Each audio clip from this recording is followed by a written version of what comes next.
Hello बच्चों, welcome back to my channel. कैसे हैं आप सब लोग। आप लोग की फाइनेंशियल अकाउंटिंग के 500 क्वेश्चंस की एमसीक्यू सीरीज चल रही थी। इसी में आज आगे हम तो आपके अलग अलग टॉपिक्स से उनसे रिलेटेड क्वेश्चन सॉल्व कर रहे थे। तो प्रीवियस में मैंने आप लोग को जो बेसिक अकाउंटिंग होती है सारी कंप्लीट करवा दी थी, जिसमें कि आपके जर्नल क्या होता है, लेजर क्या होता है, फाइनल अकाउंट से सारे आ जाते हैं। अब इसमें आगे हम स्टार्ट करेंगे तो आज हमारी रॉयल्टी अकाउंट से रिलेटेड क्वेश्चन रहेंगे। फिर इसी के आगे इसी तरह जो आपकी ब्रांच अकाउंटिंग है, पार्टनरशिप है, इससे रिलेटेड क्वेश्चन आएंगे। तो आज की वीडियो में आपका टॉपिक रॉयल्टी अकाउंट्स रहेगा। तो इसमें आपका जो प्रीवियस था 85 क्वेश्चन तक हो गए थे, यहाँ पे 86 से समझ लीजिए ये 86 के क्वेश्चन हैं। तो आगे जो चलेंगे आपके 86 के रहेंगे। अगर वो वीडियोस आपने नहीं देखी हैं तो उसका लिंक आपको वीडियो के डिस्क्रिप्शन में मिल जाएगा। इससे प्लेलिस्ट बनी है। इसके अलावा ऑडिटिंग की, जीएसटी की, इनकम टैक्स की भी सीरीज चल रही है, तो उसको भी जरूर से देख लीजिएगा। उसका लिंक भी आपको वीडियो के डिस्क्रिप्शन में मिल जाएगा। आइए शुरू करते हैं। इसमें रॉयल्टी अकाउंट इज ए, जो रॉयल्टी होती है वो अकाउंट किस तरह का अकाउंट होता है। तो रॉयल्टी क्या होती है मैं आप लोगों को क्लासेस के वीडियो में बता चुकी हूँ। रॉयल्टी क्या हो जाती है जब आप किसी दूसरे की किसी संपत्ति को, यहाँ पर संपत्ति से मीनिंग क्या रहेगा, किस तरह की एसेट को, यानी कि जो माइनिंग होती है, ऐसी खदानें होती हैं, तो वहाँ पर जैसे कि अगर कोल माइनिंग है तो वहाँ पर जो है कोयला होता है। तो इसके लिए अगर आप जो भी उसका ओनर है उससे, या लैंडलॉर्ड कहा जाता है इसकी भाषा में अगर हम कहें, तो लैंडलॉर्ड जो होता है उसकी अगर आप जमीन को, जगह को, खदान को ले रहे हैं कुछ टाइम के लिए रेंट पर, किराए पर एक तरह समझ लीजिए, तो उसके बदले में जो आप उसको देते हैं वो रॉयल्टी कहलाती है, अधिकार शुल्क कहलाता है। तो अधिकार शुल्क जो है वो अकाउंट किस तरह का खाता है, ये क्वेश्चन आपसे पूछ रहा है। रियल है, नॉमिनल है, पर्सनल है, नन ऑफ द। तो यहाँ पर जो रॉयल्टी अकाउंट होता है वो हो जाता है आपका नॉमिनल अकाउंट, नाम मात्र का खाता होता है। एक आंसर क्या हो जाएगा, ऑप्शन बी हो जाएगा। अच्छा क्वेश्चन है, एग्जाम में पूछा जा सकता है कि रॉयल्टी अकाउंट है वो किस तरह का अकाउंट है। तो इससे रिलेटेड क्वेश्चन जो बनेंगे वो मोस्टली आपके ऐसे ही रहेंगे। चलिए नेक्स्ट क्वेश्चन देखते हैं। शॉर्ट वर्किंग इज, लघु कार्य है। तो अगर हम बात करें रॉयल्टी की तो वहाँ पर दो तीन पॉइंट बहुत इंपॉर्टेंट हो जाते हैं। शॉर्ट वर्किंग है, मिनिमम रेंट पूछा जाता है, रॉयल्टी की बात आती है। रॉयल्टी तो अभी मैंने आपको बता ही दिया क्या होती है। शॉर्ट वर्किंग क्या हो जाती है कि रॉयल्टी यानी कि अभी जो मैंने बताया कि एक अधिकार जो आप यूज कर रहे हो जगह को, उसका जो राइट आपको दिया गया है, उसके बदले में जो आप शुल्क दे रहे हैं वो राशि रॉयल्टी कहलाती है। और इसके अलावा जो मिनिमम रेंट, अभी जैसे मैंने आपको बताया, जैसे कि आपको यहाँ पर भी ऑप्शन में देख रहे हैं, मिनिमम रेंट एक लिखा है कि एक न्यूनतम किराया डिसाइड कर लिया जाता है कि अगर किसी वर्ष, हो सकता है कि किसी वर्ष या किसी माह ये रहे कि कम वहां पर निकाला गया कोयला, तो उसमें एक लिमिटेड राशि है, एक ऐसी राशि, न्यूनतम किराया है जो कि हर हाल में आपको देना ही पड़ रहा है। तो फिर रॉयल्टी जो दी जाती है वो बेसिस पे दी जाती है कि यूनिट्स जो होते हैं, जैसे कि कितने टन खुदाई करी गई है, कितने टन निकाला गया है कोयला, अलग अलग डिपेंड करता है। यहाँ सिर्फ मैं माइनिंग की बात कर रही हूँ, और भी बहुत सी चीजें हैं जो रॉयल्टी के अंतर्गत आती हैं, जैसे बुक्स होती है तो उसका कॉपीराइट होता है, वो भी उसका भी दिया जाती है। तो कई तरह से चीजें होती हैं, अलग अलग बेसिस पे उनको निकाला जाता है। क्लासेस की वीडियो में अच्छे से मैंने आपको उसको बहुत डिटेल में समझाया था। वीडियो जरूर देखिएगा, आपके लिए एग्जाम के लिए बहुत हेल्पफुल रहेंगी। तो यहाँ पर मिनिमम रेंट क्या है, एक न्यूनतम किराया है जो कि चुकाया जाता है या दिया जाता है अगर किसी वर्ष बहुत कम रह जाती है रॉयल्टी अधिकार शुल्क की राशि, तो मिनिमम रेंट दिया जाता है। तो यहाँ पर जो शॉर्ट वर्किंग निकल करके आती है वो कब आएगी, excess of minimum rent over the actual royalties, excess of actual royalties over the minimum rent, excess of actual output over the standard output, excess of standard output over the actual output। कि वास्तविक royalty पर न्यूनतम किराए का आधिक्य, या फिर न्यूनतम किराए पर वास्तविक रॉयल्टी का आधिक्य, मानक आउटपुट पर वास्तविक उत्पादन का आधिक्य, या फिर वास्तविक उत्पादन पर मानक उत्पादन का आधिक्य। तो शॉर्ट वर्किंग क्या होती है, जिस वर्ष भी जिस तरह से समझ लीजिए कि जो रॉयल्टी दी जा रही है, तो रॉयल्टी जब अधिक होती है और मिनिमम रेंट कम होता है, तो मिनिमम रेंट, न्यूनतम किराया क्या है, कम है, रॉयल्टी आप ज्यादा पे कर रहे हैं, तो बीच का डिफरेंस जो है वो क्या हो जाएगा, शॉर्ट वर्किंग हो जाएगा। तो यहाँ पर शॉर्ट वर्किंग क्या हो जाती है कि जैसे कि अभी मैंने बताया कि किसी वर्ष ऐसा रहता है कि अगर रॉयल्टी की राशि कम आ रही है तो वहाँ पर मिनिमम रेंट देना पड़ता है। तो जिस वर्ष भी मिनिमम रेंट ज्यादा होगा, रॉयल्टी कम हो जाएगी, तो आपकी शॉर्ट वर्किंग निकल करके आती है। तो इसको हम इस तरह से भी लिख सकते हैं, या अगर एक इसका फॉर्मूला भी डायरेक्ट पूछा जा सकता है, short working is equal to, आप इसको शॉर्ट में SW लिख सकते हैं। Short working is equal to क्या हो जाएगा, MR मिनिमम रेंट हो जाएगा माइनस हो जाएगा रॉयल्टी। तो इसको ध्यान में रखिएगा, अगर आपको ये ध्यान में रहा तो इसका पूरा कॉन्सेप्ट आपके ध्यान में रहेगा। तो अब क्वेश्चन पे आ जाते हैं। तो क्वेश्चन हम दे रखा है कि excess of minimum rent over actual royalty, कि जो एक्चुअल रॉयल्टी है उसका जितना भी कम है, इसके ऊपर जितना भी ज्यादा मिनिमम रेंट होता है, अधिक होता है न्यूनतम किराए का, वही क्या कहलाता है, शॉर्ट वर्किंग कहलाता है। कि इसका आंसर ऑप्शन ए हो जाएगा। तो इसको ध्यान में रखिएगा, ये मोस्ट इंपॉर्टेंट क्वेश्चन है, एग्जाम में बनने की पूरी संभावना है। चलिए नेक्स्ट क्वेश्चन है, सरप्लस अधिशेष है। अब यहाँ पर अभी आपने देखा कि जो शॉर्ट वर्किंग क्या होती है, मिनिमम रेंट ज्यादा है, रॉयल्टी कम है। अब सरप्लस पे आते हैं, अधिक क्या या फिर अधिशेष क्या होता है। Excess of minimum rent over the actual royalty, excess of actual royalties over the minimum rent, excess of actual output over the standard output, excess of standard output over the actual output। तो यहाँ पर क्या कह रहा है, अधिशेष क्या होता है कि जब वास्तविक रॉयल्टी पर न्यूनतम किराए का आधिक्य होता है, न्यूनतम किराए पर वास्तविक रॉयल्टी का आधिक्य है, मानक आउटपुट पर वास्तविक उत्पादन का आधिक्य है, या फिर वास्तविक आउटपुट पर मानक उत्पादन का आधिक्य है। तो यहाँ पर स्टैंडर्ड की तो बात ही नहीं हो रही है, तो सीधी सीधी ये बाहर हो जाएगा। जैसे मैंने बताया कि तीन चीजें बहुत इंपॉर्टेंट होती हैं, कौन कौन सी, royalty, short working, minimum rent, ये तीन चीजें। तो यहाँ पर स्टैंडर्ड रेंट है ही नहीं, तो जैसे इसको आप बाहर कर देंगे ये वाले पॉइंट को, और डी वाला भी बाहर हो जाएगा क्योंकि इसमें भी स्टैंडर्ड रेंट दे रखा है। अब देखेंगे हम ए और बी पॉइंट को, क्योंकि आंसर हमारा उन्हीं दोनों पॉइंट्स में है। तो जिस तरह से आपका जो शॉर्ट वर्किंग होती है वो हो जाती है, मिनिमम रेंट जो होता है जब वो अधिक होगा और रॉयल्टी कम होती है, और सरप्लस कब बनेगी, इसका जस्ट अपोजिट हो जाएगा। अगर हम इसको एक फॉर्मूले की तरह लिखें तो ये कुछ इस तरह से होगा कि जब रॉयल्टी ज्यादा हो जाएगी, यानी कि जो रॉयल्टी की राशि है वो ज्यादा है और जो मिनिमम रेंट है वो कम है, ये हो जाएगा आपका सरप्लस का फॉर्मूला।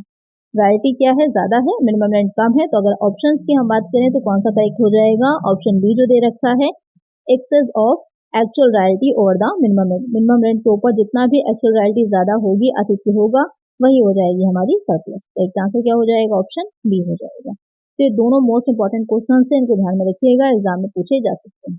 चलिए नेक्स्ट क्वेश्चन लेते हैं। When the royalties are less than the minimum rent, जब रॉयल्टी न्यूनतम किराए से कम हो, royalties account is debited with the actual amount of royalty earned, royalty account is debited with the minimum rent, royalties account is debited with the amount paid to the landlord, royalty account is debited with the excess of minimum rent over the actual rent। यहाँ पे क्या कह रहा है कि जो royalty होती है जब न्यूनतम किराए से कम होती है, यानी कि जो मिनिमम रेंट है वो कम ज्यादा है और रॉयल्टी कम है, मीन्स क्या निकल के आ रहा है, शॉर्ट वर्किंग निकल के आ रही है यहाँ पर। तो यहाँ पर क्या होगा, रॉयल्टी खाते को अर्जित रॉयल्टी की वास्तविक राशि से डेबिट किया जाएगा, रॉयल्टी खाते को न्यूनतम किराए से डेबिट किया जाता है, रॉयल्टी खाते को मकान मालिक को भुगतान की गई राशि से डेबिट किया जाएगा, या फिर रॉयल्टी खाता वास्तविक किराए से न्यूनतम किराए की अधिकता के साथ डेबिट किया जाता है। तो यहाँ पर आपको पता चल गया कि शॉर्ट वर्किंग निकल करके आ रही है। एंट्री से रिलेटेड क्वेश्चन है कि उसकी एंट्री किस तरह से की जाएगी। तो यहाँ पर क्या करेंगे, हम जो रॉयल्टी अकाउंट है उसे डेबिट करेंगे with the actual amount of royalties earn. जितनी एक्चुअल रॉयल्टी अर्न की गई है उससे आपका जो रॉयल्टी अकाउंट होता है वो डेबिट किया जाएगा। तो एक आंसर यहाँ पर क्या हो जाएगा, ऑप्शन ए हो जाएगा। तो एंट्रीज की मैंने आप लोग को पढ़ाई हुई है कि कैसे की जाती हैं, कौन कौन सी इंपॉर्टेंट होती हैं, तो उससे निकल के जो क्वेश्चन आते हैं कुछ इसी तरह के बनते हैं। यहाँ पर एक आंसर है ऑप्शन में। नेक्स्ट क्वेश्चन है, which of the following statement is false, निम्नलिखित में से कौन सा कथन गलत है। Recoupable short working is a current asset, lapse short working is a real account, short working is the part of minimum rent not represented by the use of rights, short working is the amount by which the minimum rent exceeds the actual royalty. यहाँ पे क्या कह रहा है कि कौन सा statement जो है वो फॉल्स है। प्रतिपूर्ति योग्य लघु कार्य एक चालू परिसंपत्ति है, व्ययगत लघु कार्य एक वास्तविक खाता है, लघु कार्य न्यूनतम किराए का वह हिस्सा है जो अधिकारों के उपयोग द्वारा प्रदर्शित नहीं होता है, लघु कार्य वह राशि है जिसे न्यूनतम किराया वास्तविक राशि से अधिक होता है। तो यहाँ पर आपसे कह रहा है कि कौन सा फॉल्स है। तो ये डी वाला पॉइंट तो सीधे पढ़ते ही आपको समझ में आ गया होगा, ये तो करेक्ट है कि शॉर्ट वर्किंग कब बनती है, जब जो मिनिमम रेंट होता है वो ज्यादा होता है एक्चुअल रॉयल्टी से, तो शॉर्ट वर्किंग बनती है। तो ये वाला पॉइंट तो आपका करेक्ट हो जाएगा।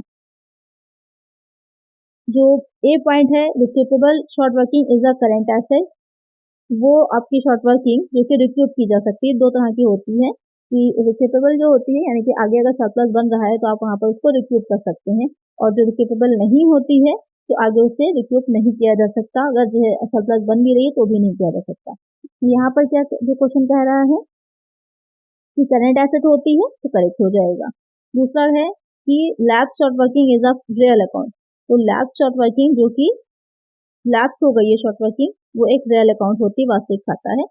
तो यही वाला पॉइंट क्या होगा, ये फॉल्स हो जाएगा कि जो शॉर्ट वर्किंग लैप्स हो गई है वो रियल अकाउंट नहीं होती है, फॉल्स हो जाएगा। तो करेक्ट आंसर क्या है, ऑप्शन बी हो जाएगा, क्योंकि यहाँ पर पूछा गया था कि रॉन्ग कौन सा है।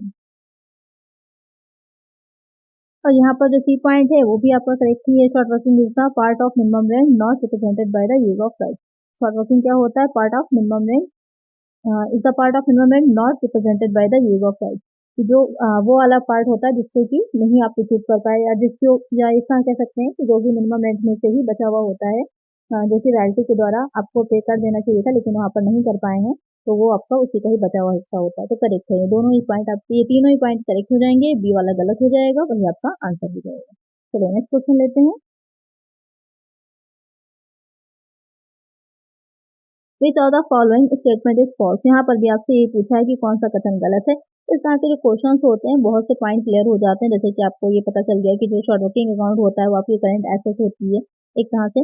तो इस तरह के क्वेश्चन जो होते हैं वो शॉर्ट में भी होते हैं और आपके काफी चीजों को कवर कर लेते हैं। तो नेक्स्ट क्वेश्चन है कि इफ जो जो लीज होती है, यानी लीज पर लिया जा रहा होता है, तो if a levy leases a part of the leased property to another person, it is called sublease.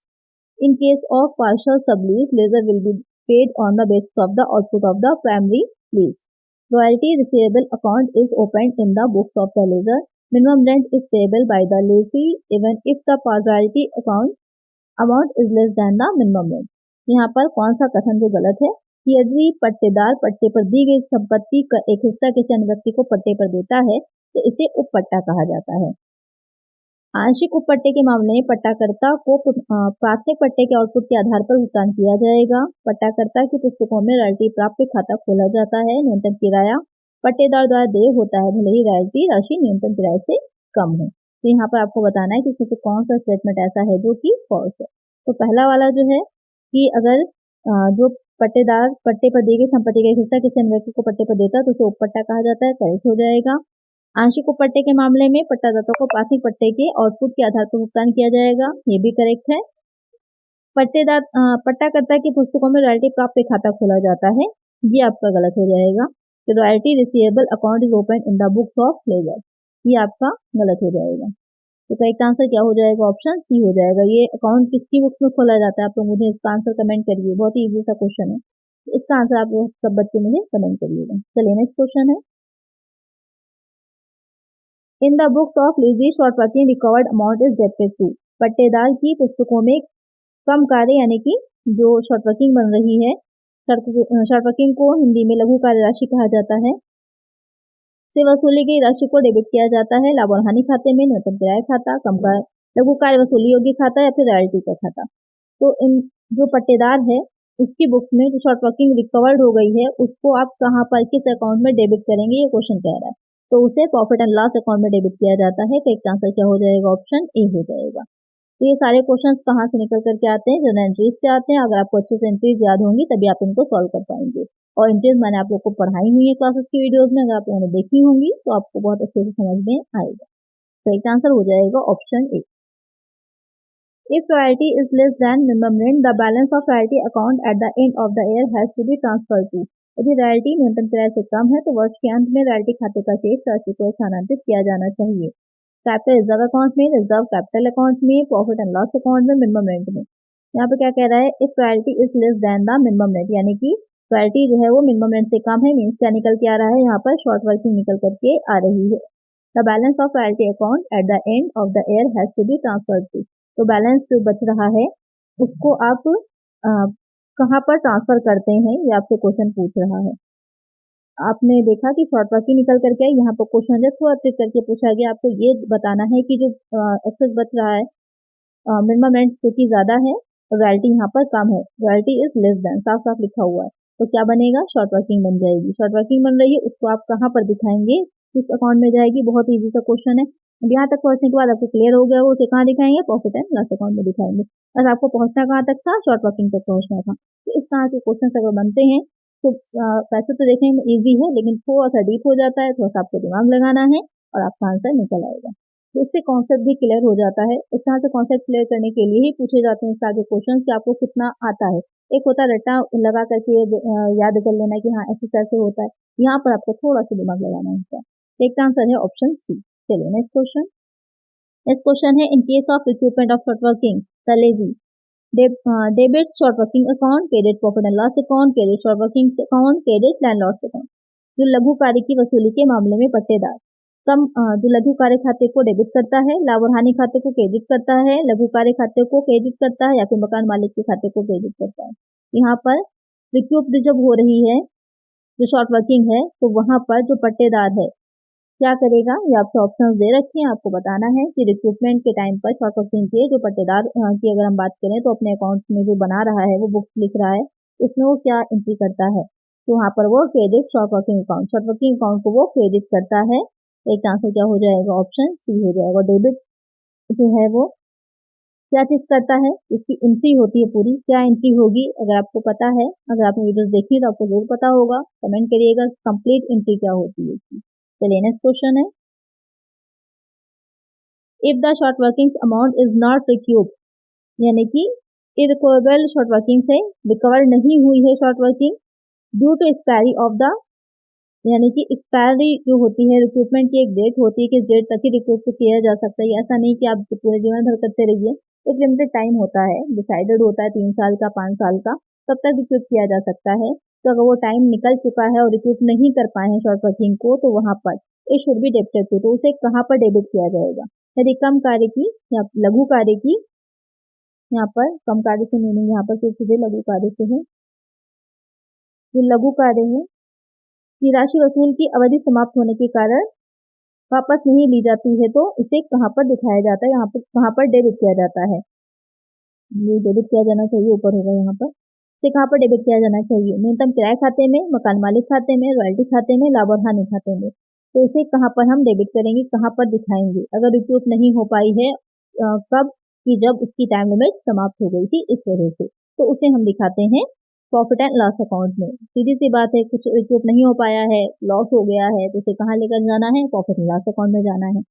तो ये सिंपल सा एक कॉन्सेप्ट ध्यान में रखिए कि अगर कोई चीज़ ऐसी है जिससे लॉस हो रहा है, तो उसे हम कहाँ पर लेके जाते हैं, प्रॉफिट एंड लॉस अकाउंट में लेकर के जाते हैं। अब वो डिपेंड करता है कि किस तरह की चीज़ है, अगर कैपिटल नेचर की है तो वो आपका इसमें नहीं दिखाया जाएगा, अगर रेवेन्यू नेचर की है तो इसमें दिखाई जाएगी। चलिए नेक्स्ट क्वेश्चन है,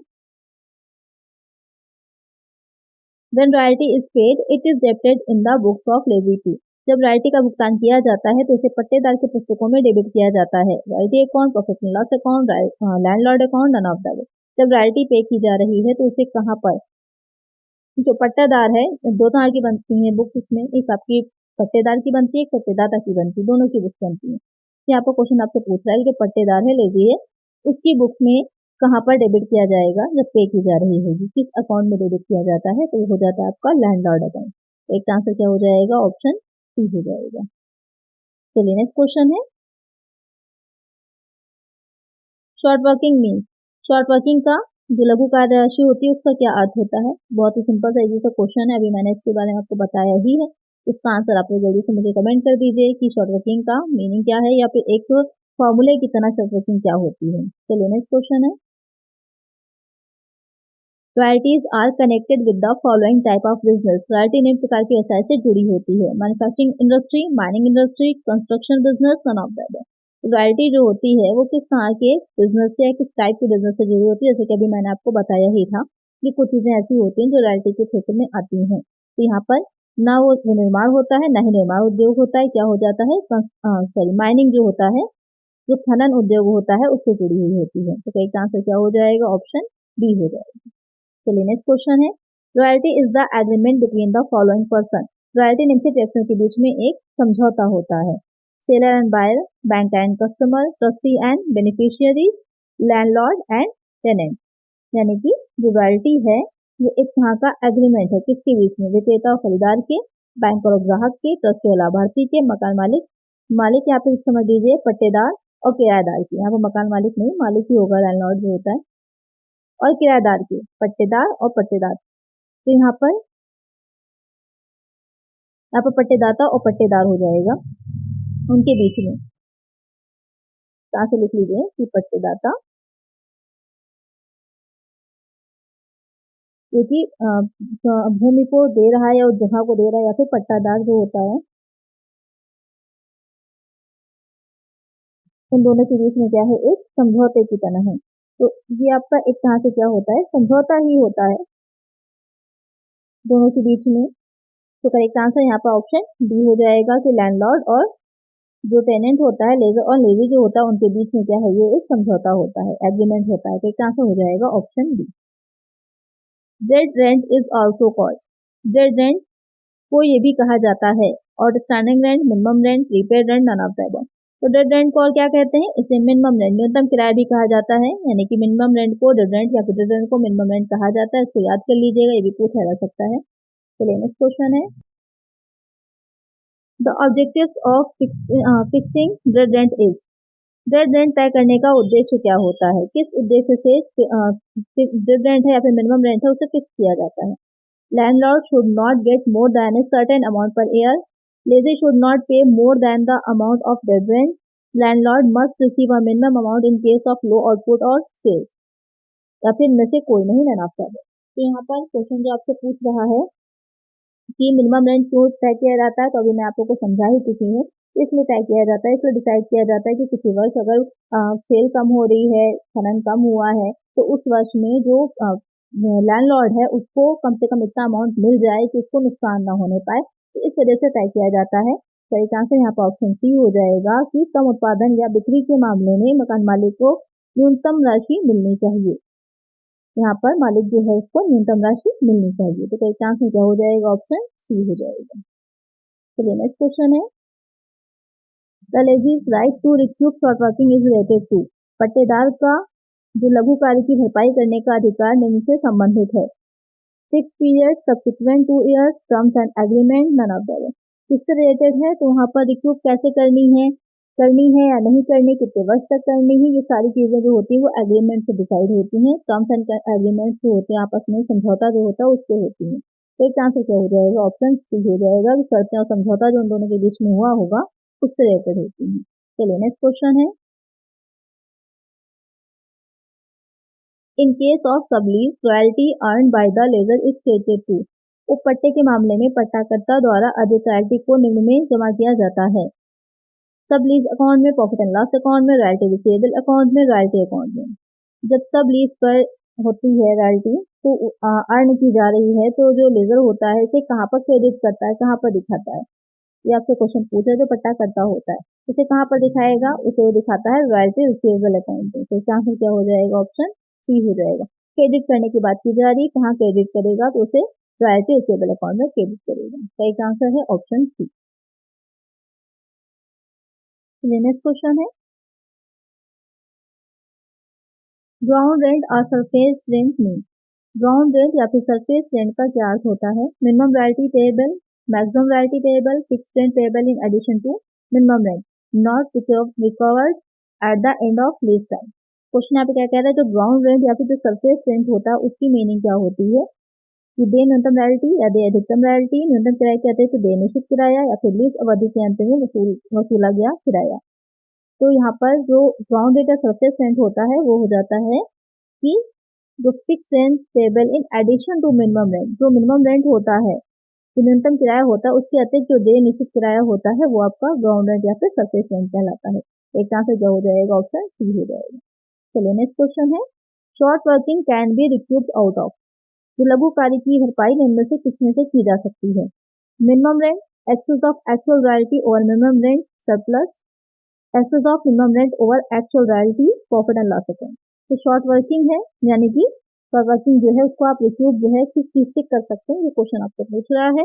इसे रिक्यूब कर सकते हैं जो रॉयल्टी की ही आपको राशि मिल रही है अधिक जो होगा, जो सरप्लस कहलाता है, उससे ही आप जो शॉर्ट वर्किंग होती है उसको रिक्यूब कर सकते हैं आगे आने वाले वर्षों में। तो एक आंसर हो जाएगा ऑप्शन बी।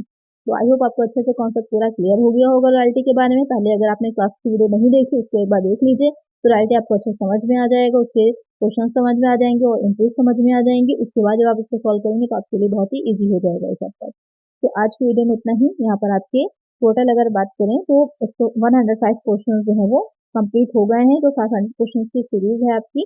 अगर प्रीवियस वीडियोस नहीं देखी तो जरूर से देख लीजिएगा, आपका बेसिक कॉन्सेप्ट वहाँ से क्लियर हो जाएगा। उसके बाद उसमें आगे हम जो और टॉपिक्स हैं उन पर वीडियोस आएंगी। तो आज की वीडियो में इतना ही। अगर वीडियो अच्छी लगी है तो लाइक करिएगा, चैनल पर नए सब्सक्राइब करिएगा और फ्रेंड्स तक वीडियो को शेयर करिएगा। मिलते हैं नेक्स्ट वीडियो में। Thank you.